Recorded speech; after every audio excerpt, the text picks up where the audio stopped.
budget Cybertruck that we just talked about a couple months ago, it's already dead. Really? It's already dead. Not even 6 months old.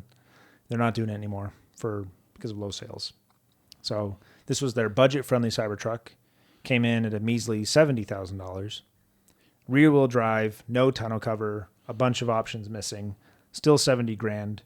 As of October of this year, that trim is no longer available. Now the cheapest one is still all-wheel drive, and it's $80,000, which is a far cry. If you remember all the way back in 2019, this thing was going to be $39,900. Yeah. $39,900 for a Cybertruck. Whoa, that's so cool. That was never going to happen. Yeah. So more than, yeah. That was prime time Elon blowing smoke. It was also going to be available in like 1 year, shortly followed by the Roadster. That's never happening. So yeah, canceled due to poor sales. A basic trim on their more volume models might make more sense. This is more of a luxury, high upmarket vehicle. Yeah, not a luxury, but like, yeah, it is a high-end.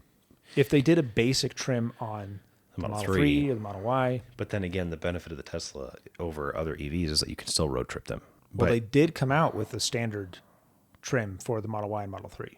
Instead of long range. Yeah, there's a trim lower than that called the standard trim.